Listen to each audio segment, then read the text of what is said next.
Bonjour, bienvenue à ce mini-midi de l'urbanisme. Pour rappel, les mini-midis, ce sont des rendez-vous d'une vingtaine de minutes que la Maison de l'urbanisme du Brabant wallon vous propose le vendredi midi tous les 15 jours grâce au soutien de la Wallonie et du Brabant wallon. Ces mini-midis sont l'occasion de rencontrer un acteur de l'aménagement du territoire et d'explorer avec lui une thématique. L'événement est diffusé en direct sur Facebook. Vous êtes donc invité à poser vos questions en postant des commentaires sous l'événement. Nous tenterons d'y répondre en fin d'interview. Alors aujourd'hui, nous allons parler des chemins et des sentiers avec Dimitri Piron, qui est chargé de mission mobilité et antenne locale chez Tous à Pied ASBL. Dimitri Piron, bonjour. Tout d'abord, un grand merci d'avoir accepté notre invitation. Mais avec plaisir, bonjour à tout le monde. Et pour commencer, pouvez-vous nous présenter rapidement l'ASBL Tous à Pied et votre rôle au sein de cette ASBL? Oui, alors, si on peut, du coup. On vous écoute. Parfait, voilà la petite présentation qu'on a préparée pour vous aujourd'hui. Alors, Tous à Pied, en fait, c'est une ASBL qui représente les piétons. Alors, tous les piétons, parce qu'en fait, nous sommes tous piétons, voilà, et nous travaillons autant pour les particuliers, donc c'est-à-dire vous, pour les pouvoirs publics, les enseignants, pour les professionnels, euh, vraiment pour améliorer toute la pratique de la marche et pouvoir représenter toutes ces personnes pour qui la marche est importante. Comme je le disais, c'est évidemment tout le monde est concerné, et même vous qui allez chercher votre voiture peut-être sur le parking, juste en face de chez vous, vous êtes piéton. Si vous allez faire du vélo et que vous descendez, vous le garez, vous allez au commerce, vous êtes piéton. Et ça rentre dans cette logique de dire, mais mettons d'abord ces modes actifs en avant, et les piétons en premier d'ailleurs, dans les préoccupations d'aménagement du territoire et dans toutes les pratiques qu'on peut faire pour aménager les villes et les campagnes. Nous travaillons exactement pour deux grands volets, donc la promotion et la défense des chemins et sentiers, et aussi pour vraiment tout le développement de la culture de la marche utilitaire et de loisirs, donc à la fois quotidienne et à la fois pour le plaisir, notamment au travers du sport ou des balades que vous pouvez effectuer. Le vrai objectif, c'est de se dire, attendez, la marche, ce n'est pas avant, c'est pas une ancienne pratique qui était seulement réservée aux pauvres, pour faire le cliché, mais c'est tout à fait d'actualité, et encore plus maintenant, encore plus dans cette période de confinement, on l'a vu dans les médias notamment, pour, in fine, peut-être influencer sur les comportements et se dire, ben tiens, est-ce que je ne marcherai pas plus et est-ce qu'il n'y a pas moyen de marcher plus, voilà, tout simplement dans la vie de tous les jours ou le week-end, voilà. Donc, marcher plus, mais marcher où finalement? Parce que donc, d'une part, développement de la marche utilitaire ou de loisirs, d'autre part, la défense des chemins et sentiers. Alors, c'est quoi les chemins, les sentiers? De quoi on parle? Parce que tout le monde en parle, mais c'est quoi la définition chemin, de sentier? Ben, des chemins et sentiers, il y en a une multitude, comme vous pouvez le voir ici sur les images, que ce soit de l'espace public, des trottoirs, des petits chemins et sentiers, ceux qui traversent à travers une culture en pleine forêt. Tous ces endroits qui permettent aux personnes de se déplacer tout simplement méritent un intérêt et méritent donc d'être pris en compte dans le réseau, l'espace qui permet aux gens de se déplacer. Alors, la première chose, c'est que ça représente beaucoup de choses différentes pour les gens. Un chemin et sentier peut être simplement un endroit de passage très rapide pour aller, pour aller d'un endroit à l'autre. Pour beaucoup d'autres, ça pourrait être simplement voilà, le sentiment de liberté, le plaisir de la découverte. Vous voyez ici plein de termes qui regroupent toutes ces symbologies qui peuvent recouvrir les chemins et sentiers pour les personnes. Alors, évidemment, il y a la question légale. Peut-être que beaucoup d'entre vous sont intéressés pour se dire, mais enfin, qu'est-ce que c'est un chemin et sentier? Malheureusement, j'ai une mauvaise nouvelle pour vous, c'est qu'il n'y a pas une seule définition, il n'y a pas de vraie définition unique, acceptée par tout le monde dans tous les domaines, qui définit ce que c'est un chemin ou un sentier. c'est vraiment très particulier. C'est ce qui crée un peu la base de la confusion aussi qu'on verra après sur la question de l'accessibilité des chemins et sentiers. Alors, pour savoir ce que c'est un chemin et sentier, on doit regrouper parfois plusieurs notions, plusieurs sources, telles que décrites ici, donc savoir le cadastre. Par exemple, tout ce qui n'est pas cadastré fait partie du domaine public et donc peut être circulé par les gens. Il y a une ancienne, très très ancienne loi et atlas qui date de 1841, mais qui constitue une des plus grosses bases de référence pour définir est-ce que c'est un sentier ou est-ce que ça n'en est pas un. Et puis il y a d'autres sources comme le fait qu'il y ait les voiries communales, les voiries nommées, le remembrement agricole, le code forestier aussi. En forêt, on définit un sentier et un chemin de manière différente. Et le code de la route qui dit simplement, par exemple, un sentier et un chemin est un espace strictement nécessaire, suffisant pour le déplacement à pied, ce qui veut à la fois dire rien et tout à la fois. Alors, une petite précision quand même sur les chemins et sentiers, on utilise les deux termes. Là, de nouveau, comme je dis, il y a plein d'interprétations selon les usages, parce que beaucoup de gens ont différents usages au niveau des chemins et sentiers. On peut quand même arriver sur une sorte de consensus ici sur la différenciation entre un sentier et un chemin qui s'opère voilà, par la pratique. Hein. Il y a de nouveau pas de règles, mais on peut considérer qu'un sentier fait minimum 1 mètre, comme vous le voyez ici, euh, parfois 1,20 m et jusqu'à 1,50 m. Voilà, quand on parle de sentier, c'est ça ce qu'on dit. Un chemin, c'est plutôt entre 1 mètre et 3 mètres, et qui est plus souvent non destiné à la circulation automobile ou des véhicules motorisés. Et puis après, ben, évidemment, on rentre dans tout ce qui est route et rue. Voilà un peu donc pour ce qu'on peut appeler des chemins et sentiers, et il y en a vraiment de tout type sur le territoire. Donc j'ai compté, il y a 8 définitions à croiser pour savoir si on est sur un chemin ou un sentier. J'ai compté vos sources, j'en Oui, ai en effet, vu. c'est pas le cas partout. Parfois, c'est très clair. Dès que, par exemple, on sait que ce n'est pas cadastré, et que c'est un chemin, on peut dire c'est un chemin. C'est tout simple. Et parfois, on a plus de complications. Par exemple, une voirie communale est indépendante du fait que le terrain appartienne à quelqu'un ou pas. Donc, c'est ce qu'on appelle les servitudes de passage public. Si le terrain appartient à quelqu'un, on peut considérer ça comme un chemin et sentier parce qu'il y a simplement du passage sur le terrain. Voilà. Donc il y a des chemins communaux qui n'appartiennent pas à la commune, qui appartiennent à des propriétaires privés, mais on a la possibilité de passer dessus. C'est ça. Oui, tout à fait, c'est ce qu'on dit. C'est exactement ça.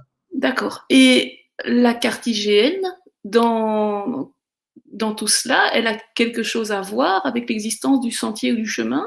Alors, il faut Les gens savoir que pensent, oui, pardon. on vous écoute. Historiquement, la carte hygiène, en fait, était simplement faite pour mieux connaître le territoire, un peu lié aux guerres où on avait besoin de savoir par où on passait. Et donc, il y a eu une volonté de la Belgique, qui est d'ailleurs hyper avancée dans ce domaine-là, par rapport à d'autres pays, de vouloir tout cartographier. Tout ce qui constitue un obstacle, une maison, ils voulaient tout faire. Mais ça ne veut pas dire pour autant que tout ce qui est mis dessus est forcément public. C'est ça un peu la particularité. D'ailleurs, si vous achetez une carte IGN et que vous essayez de vous balader avec, vous allez voir, vous allez vous retrouver sur des chemins qui sont privés, des chemins qui sont barrés, voilà, des endroits qui ne sont pas accessibles. Donc c'est pas une référence juridique. Non, non, tout à fait. C'est une représentation comme il en existe d'autres. Il y a par exemple OpenStreetMap qui est une carte qui est faite par les utilisateurs en open source, donc par vous et moi, des gens qui disent tiens, je connais un chemin, je vais aller le tracer. Voilà, ça c'est une autre représentation possible aussi du territoire. D'accord. Alors justement, quand on voit cette multiplicité de types finalement ou d'acceptation pour le mot sentier, chemin, qui doit entretenir tout ça Hmm. au niveau des sentiers, puisqu'ils ont des statuts tellement différents les uns des autres? Oui, en fait, principalement, on peut dire quand même que c'est la commune qui sera dans tous les cas votre première entrée pour savoir qui doit le faire. C'est elle qui sait quel est son patrimoine, quels sont les chemins et sentiers dont elle a la gestion ou non. Et donc, la loi indique quand même que pour, évidemment, ce qui lui appartient et ce dont elle est en gestion, elle doit le faire. Elle a l'obligation d'entretenir les chemins et sentiers. Ça peut être par contre aussi la région. La région possède aussi des axes de déplacement pour les piétons et les vélos, comme les ravels. Et ça, c'est une gestion qui incombe à la région, comme certaines routes aussi. Mais il y a aussi évidemment tout le volet citoyen, parce que vous aussi, vous pouvez participer à cet entretien, vous faire un petit groupe sentier, comme on appelle, une antenne locale qui permet de vous investir pour entretenir un sentier parce que vous considérez qu'il en vaut la peine. Pourquoi est-ce que je dis ça par rapport à vous? Pourquoi est-ce que c'est important? Parce qu'en fait, il faut bien se rendre compte que c'est une nouvelle législation qui est apparue il n'y a pas longtemps pour la commune. Donc, le bourgmestre ou la législature précédente, ça leur est un peu tombé dessus, d'une certaine façon. Et c'est des kilomètres et des kilomètres de voirie à entretenir, sans pour autant avoir plus de budget pour pouvoir le faire. Et donc, voilà, c'est les communes qui doivent le faire, mais c'est vraiment toute une gestion nouvelle et qui est tout doucement en train de se mettre en place voilà, un peu partout en Wallonie et à Bruxelles. Et donc, on a besoin quelque part des bonnes volontés aussi, si je comprends bien le message, une troisième possibilité d'entretien des sentiers. Tout à fait. Alors, pour en revenir au fait que la commune se retrouve responsable de ça, au niveau des usages des sentiers,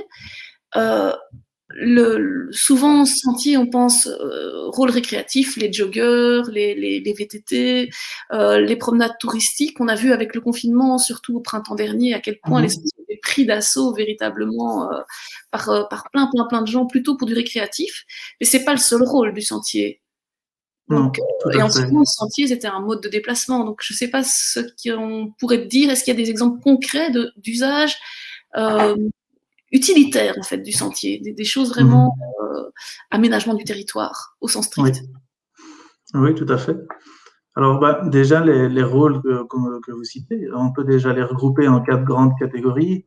En effet, tout ce qui est aspect mobilité, tout ce qui est aspect loisirs et tourisme, qui sont souvent les plus connus ou ceux qui arrivent le plus souvent à l'esprit quand on parle de chemin et sentier, mais aussi tout le volet environnement, où en fait les voies actives sont un peu le support de développement de la nature. C'est ça, comme avec les haies qui poussent autour, ce sont souvent des zones qui sont un peu moins utilisées, celles qui sont en bordure des chemins et sentiers, et donc qui permettent à la nature de se développer. Et puis il y a une dernière fonction aussi, c'est tout ce qui est patrimoine, voilà, qui est de la mise en valeur du patrimoine, et on va le voir sur les exemples ici que je vais vous montrer. Alors, bah, mobilité, c'est assez simple, ça, je pense que j'ai rien à vous apprendre. Voilà, les chemins et sentiers permettent parfois simplement de rejoindre l'arrêt de bus le plus proche par des sentiers qui sont un peu plus sécurisés que les routes, d'aller jusqu'à une gare, d'aller d'un village au centre-ville, d'une périphérie, d'un petit bled, comme on dit, jusque dans le centre-ville où on peut retrouver les commerces. Et voilà, profiter justement de ces sentiers-là pour le faire en toute sécurité. Il y a évidemment, comme je l'ai dit, tous les loisirs, ça, tout ce qui est balade, sport ou tout le tourisme qui peut représenter aussi voilà, comment dire, un pôle très important d'emploi dans certaines régions. Il y a aussi tout l'aspect environnement, comme je le disais, avec les aliments d'arbres, les couloirs écologiques. Il faut savoir que les espèces, en fait, utilisent vraiment ce réseau aussi comme un réseau de déplacement. C'est ce qu'on appelle les couloirs écologiques. Donc, tous les chemins et sentiers sont aussi, permettent aussi la dispersion et le déplacement de la faune et de la flore, donc à la fois des graines, à la fois des animaux. Et donc, c'est vraiment un support sur lequel va se construire aussi le développement de la nature. Et enfin, comme je disais, la culture. Vous voyez ici en bas à gauche l'illustration d'une marche même folklorique. Les chemins et sentiers sont parfois très chargés d'histoire et sont souvent le support de l'identité de certains lieux. C'est pas au Brabant wallon que je veux vous dire le contraire. Avec toutes ces communes chargées en histoire. Et voilà, c'est encore un autre rôle qui est vraiment important pour les chemins et sentiers, c'est de savoir d'où on vient en termes de développement du territoire pour savoir vers quoi est-ce qu'on veut aller. Comprendre pourquoi est-ce que les chemins et sentiers ont été construits comme ça. Avant, c'était simplement pour desservir des parcelles agricoles et forestières, il y a très très longtemps. Et maintenant, elle commence à avoir en effet beaucoup plus d'autres rôles différents usages. De plus en plus de personnes reprennent l'envie d'aller simplement sur ces chemins et sentiers. Et donc, voilà, il y a énormément de rôles et il faut pouvoir en effet tous les ajuster et tout le monde doit pouvoir trouver une façon d'arriver à utiliser ou à emprunter le sentier pour la raison qui le préoccupe. À propos d'emprunter le sentier pour, la propre raison que l'on a, parfois quand on choisit un itinéraire qu'on a récupéré sur Internet ou sur Facebook, peu importe, on est parfois un peu surpris quand on est sur le terrain, tout à coup, on voit quelque chose, on est censé passer par là, c'est ce que dit l'itinéraire, et soit c'est un champ qui est complètement labouré, soit il y a des panneaux qui disent que le chemin est privé, soit il y a un obstacle. Alors comment on fait au moment même, quand on suit un itinéraire et là, il y a un doute sur la nature de ce qu'on va emprunter, et puis après, comment on fait pour savoir si l'endroit où on souhaite passer est véritablement... Enfin, on peut vraiment y passer, quoi. C'est un peu une double question sur ce sujet-là. Comment fait-on quand il y a un obstacle et comment fait-on pour savoir si on peut... Oui, c'est peut-être la question évidemment la plus importante parce que c'est en pratiquant les chemins et sentiers qu'on se rend compte de leur utilité et de leur importance. Et si on ne peut pas le faire, ça peut évidemment être voilà, conduire au comportement inverse, c'est-à-dire abandonner le fait de marcher plus. Alors, vous l'avez parlé de balisage, en effet, souvent, les balisages, il y en a toute une flopée. Il y en a vraiment beaucoup, beaucoup. Il y en a certains qui sont officiels, notamment ceux qui sont liés au tourisme. Ceux que nous proposons, par exemple, ici, avec Tous à pied, ici, à droite, ceux qui permettent de relier les villages entre eux. Et puis, il y en a d'autres qui sont à l'initiative de la commune. On va dire que dans la grande majorité, quand même, ces balisages permettent de savoir par où on peut passer. C'est pour ça qu'ils sont là, au final. C'est vraiment pour dire, ben là, vous avez un passage qui est autorisé ou pas. Mais bon, partout, évidemment, il n'y a pas de balisage. Et parfois, ça ne correspond pas à ce qu'on veut faire comme trajet. Parfois, vous ne voulez pas faire une boucle, mais vous voulez aller d'un point A à un point B le plus rapidement possible. Donc, et après, il faut se dire, mais par où est-ce que je passe? Et c'est vrai qu'on peut rencontrer sur le terrain des obstacles, des barrières, des panneaux un peu dissuasifs qui nous disent attention, c'est une propriété privée. Dans tous les cas, j'ai envie de dire, ce sera de toute façon toujours contre-productif de vouloir passer à tout prix. Pourquoi? Parce que si vous avez raison, que vous pouvez passer à tel endroit, que vous vous dites je veux passer à cet endroit-là, vous risquez de créer une incompréhension chez la personne. Donc en fait, le promeneur et le marcheur a aussi une responsabilité sur le fait que certains propriétaires, exploitants, peu importe, décident un jour ou l'autre de fermer en fait, cet aspect ou de vouloir dissuader le passage. Donc, nous, ce qu'on conseille dans tout ce cas-là, c'est d'abord essayer de comprendre. Alors, à moins que ce soit complètement indispensable parce qu'il est minuit, qu'il fait moins 2 degrés et que vous devez absolument rentrer chez vous, sinon vous restez dans la forêt. Dans ce cas-là, bon, allez-y. Mais sinon, prenez du recul par rapport à ça, essayez de repérer où se situe le sentier sur une carte. Et là, c'est là où on peut aussi vous aider. Contactez-nous pour vous dire, par rapport à toutes les législations que vous avez vues auparavant, oui, vous avez raison, ce sentier est public ou ne l'est pas, ou devrait l'être, ou alors il y a peut-être une solution avec le propriétaire de dire on comprend que ça vous embête, c'est quand même un sentier qui passe sous votre fenêtre, est-ce qu'on pourrait du coup le décaler 3-4 mètres plus loin pour permettre toujours le passage. Donc ça, c'est vraiment la démarche à se dire, c'est ne forçons pas le passage, essayons vraiment de prendre et d'expliquer simplement aux gens la complexité que représente le fait de pouvoir passer à un endroit ou pas. Et cette complexité pour pouvoir passer à un endroit ou pas, pour pouvoir passer au-delà, il y a pas des pistes sur Internet, des inventaires qui existent, quelque chose d'un peu tangible? En fait, il y a eu des projets qui sont dans les cartons depuis des années au niveau de la région wallonne pour faire justement cet inventaire complet des chemins et sentiers, pour arriver à une vraie cartographie de qu'est-ce qui est public et qu'est-ce qui ne l'est pas. Problème à ça, c'est que, allez, je vous donne un ordre d'idée, pour une commune, quand on fait le projet avec une commune, ça nous prend environ 1 an pour le faire, allez, 8 mois, pour pouvoir le faire pour une seule commune. Il y en a 262, donc c'est quand même pas hyper évident de le faire. Après, Oui. cet argument du temps n'est pas suffisant en soi pour dire qu'on ne le fait pas. Il y a évidemment toute la question des largeurs, des propriétés, et c'est vraiment une question pas facile. Donc la position qui est prise ici, c'est de se dire, ben, on ne sait pas de toute façon, on n'a pas les moyens de faire tout partout, donc essayons plutôt du coup voilà, de prioriser et de choisir les combats qui en valent la peine, parce qu'il y en a d'autres qui valent certains qui en valent plus la peine que d'autres, et c'est comme ça qu'on pourra avancer. Le temps passe vite, mais c'était quelque part ma question suivante. Doit-on conserver tous les sentiers? Ou bien, justement, comment et avec quels critères une commune ou des citoyens peuvent prioriser? Voilà. Quel est votre sentiment à propos de ça chez Tous à Pied? Oui.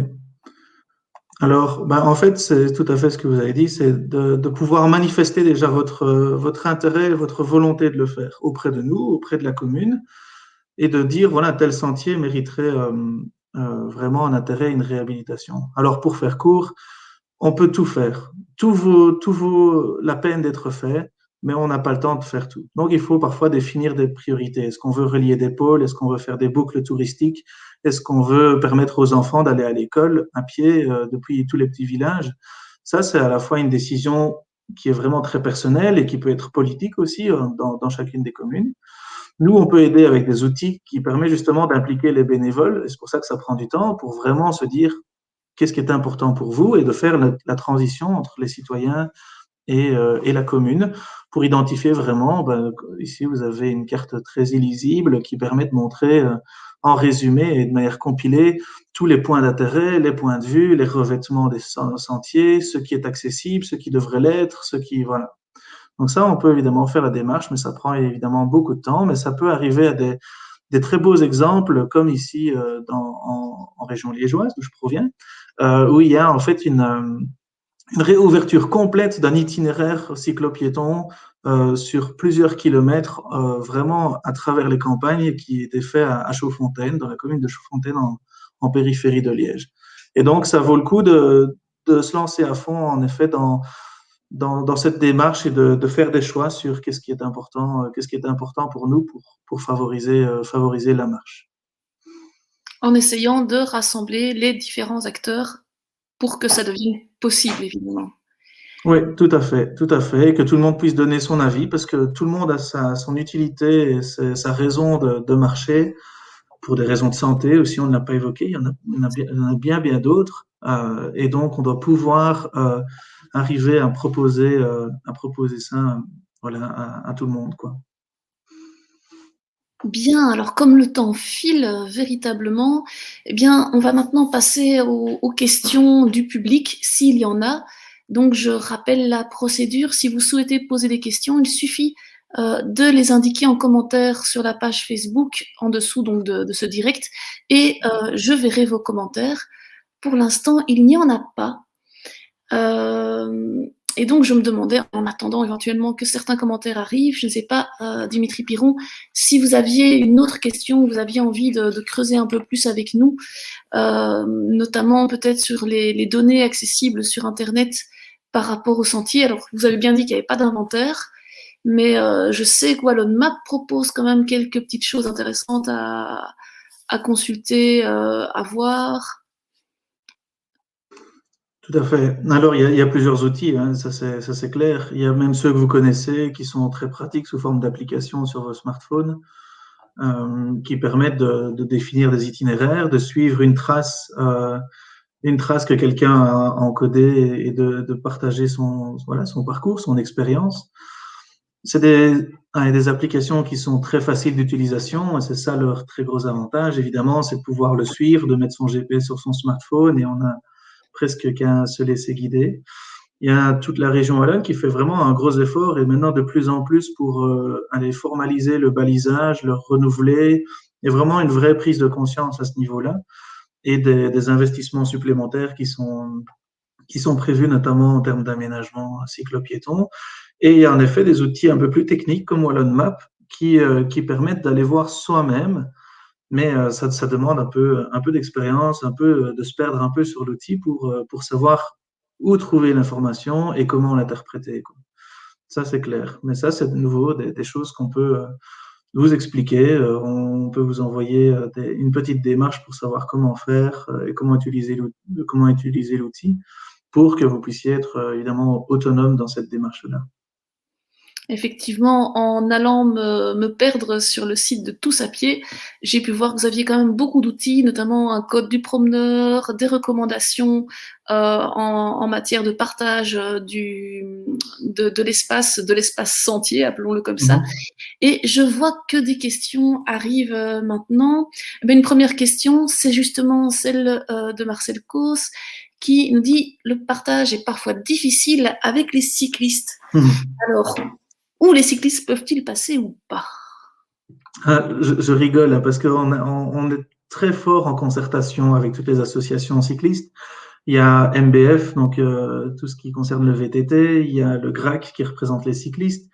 Et on se rend compte que finalement, le débat qui était plutôt entre piétons et voitures, maintenant se recentre tellement en effet sur cette question intéressante de comment partager l'espace public avec les cyclistes.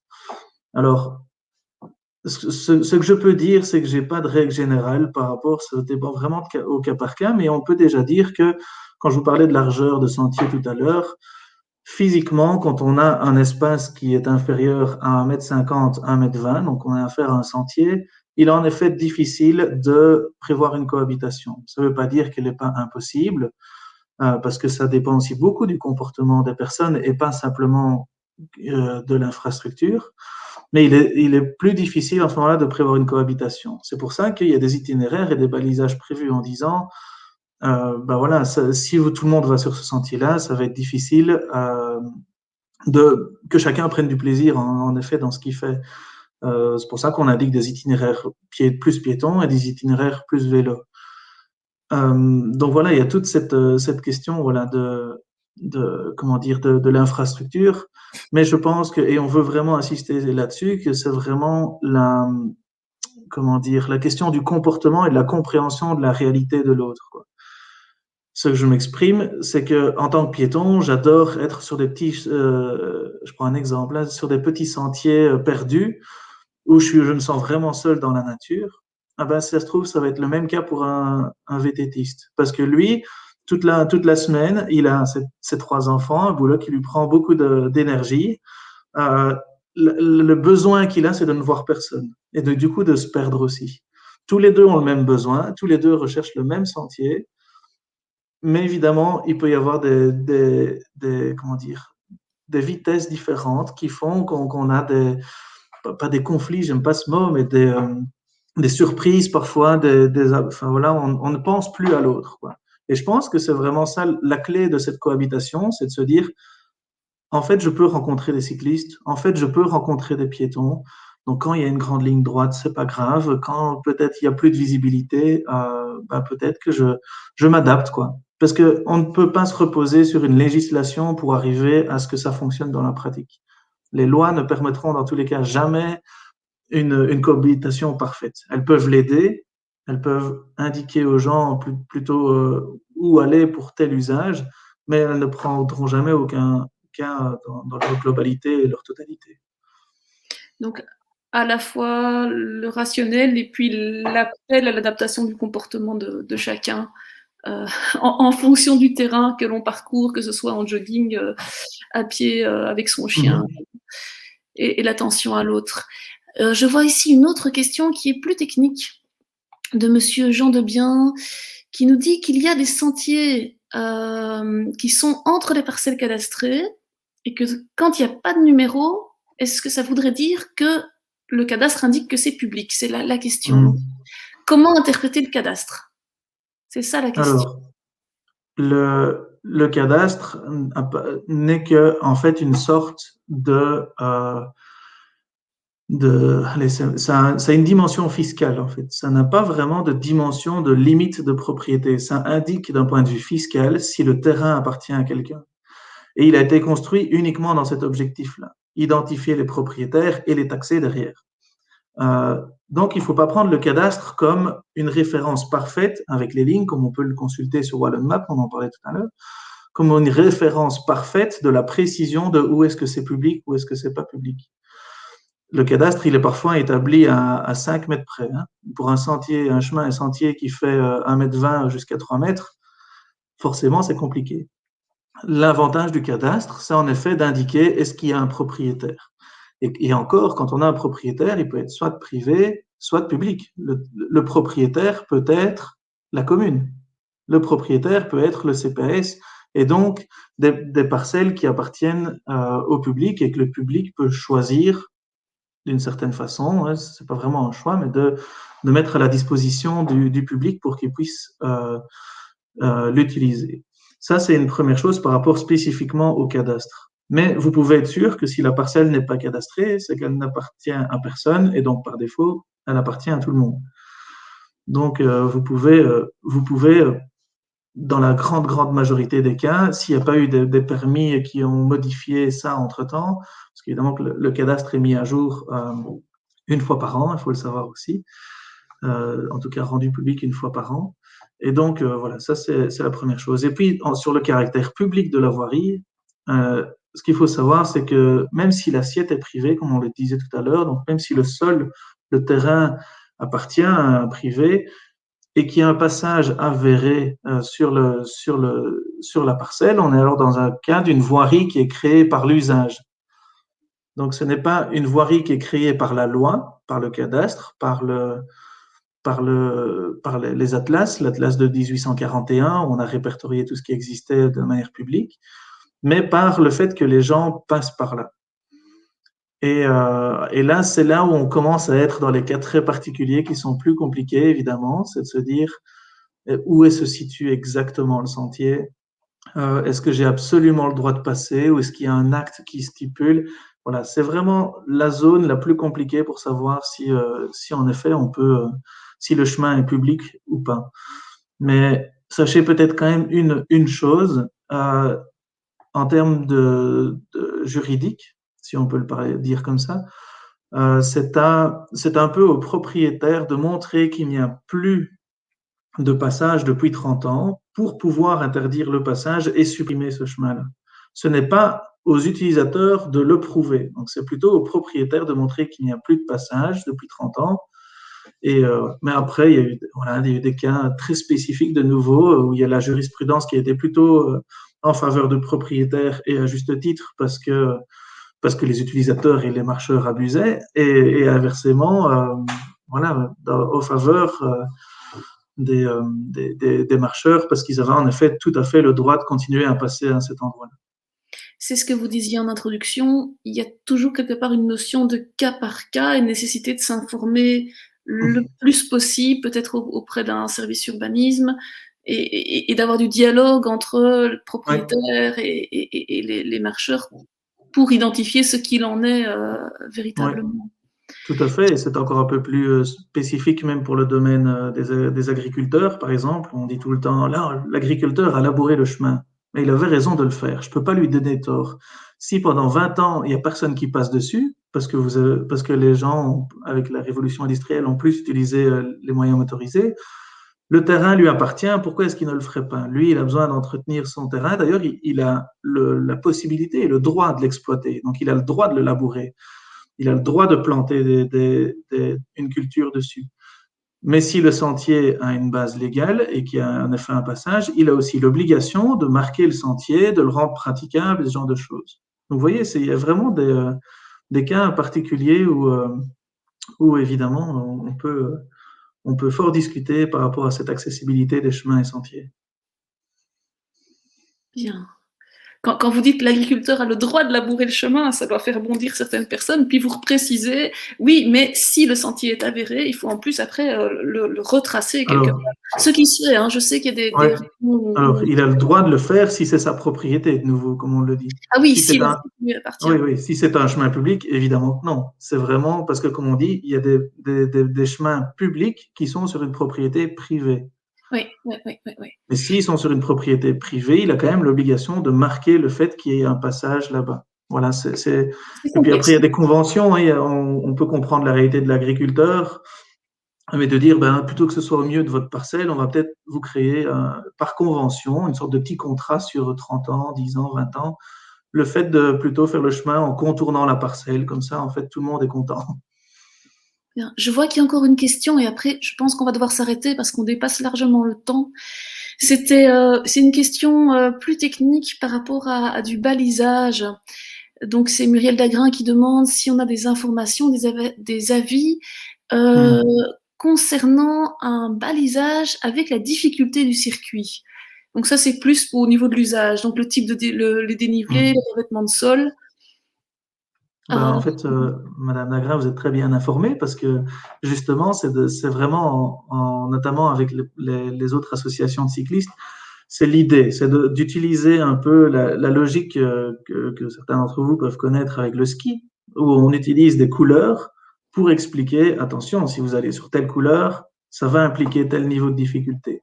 Si vous êtes une famille avec une poussette, si vous êtes une personne à mobilité réduite, ou vous êtes quelqu'un qui veut faire des extra-trails de 60 km avec 3000 mètres de dénivelé positif et négatif, ben, c'est bien de savoir quoi. C'est bien d'être un peu plus renseigné sur en effet, cette difficulté pour justement éviter cette confrontation, cette gêne, je ne sais pas comment l'exprimer, sur différents usages pour un même endroit. Et c'est vraiment une direction, je pense, sur laquelle travaille la ministre Debu, qui s'occupe de tout l'aspect tourisme, en tout cas, euh, pour, euh, pour améliorer voilà, cette communication et voilà, cette compréhension des itinéraires et voilà, pour mieux partager, entre guillemets, ces chemins et sentiers. eh bien, il est temps de clôturer. Un très très grand merci à vous pour toutes ces informations, pour ce partage autour des chemins et des sentiers. N'hésitez pas, pour en savoir plus, à aller consulter le site de Tous à pied ASBL. Donc, on a placé l'adresse dans les commentaires de l'événement. Pour connaître nos activités, évidemment, vous pouvez consulter notre site et vous abonner à notre revue. Et enfin, je termine par les prochains rendez-vous de la Maison de l'Urbanisme. Il y a déjà un rendez-vous demain à 10h pour Place aux aînés. Donc il s'agira, ça devait être une visite guidée, mais comme la situation ne nous le permet pas, ce sera donc une vidéoconférence dans laquelle on va tenter de comprendre comment nos tissus urbains, nos infrastructures et nos logements s'adaptent au vieillissement de la population. On va explorer Braine-l'Alleud à travers le concept de ville amie des aînés avec 4 intervenants, une sociologue gérontologue, un ingénieur architecte, des responsables du CPS de Braine-l'Alleud et du groupe Braine-l'Alleud Amis des aînés. Il faut vous inscrire pour cette conférence, donc l'inscription se fait sur notre site et ce sera via un lien Zoom. Et puis bien entendu, dans 15 jours, le 11 juin, on se retrouve pour un nouveau mini-midi de l'urbanisme. Merci beaucoup et déjà, un bon appétit si vous n'avez pas encore mangé. Au revoir.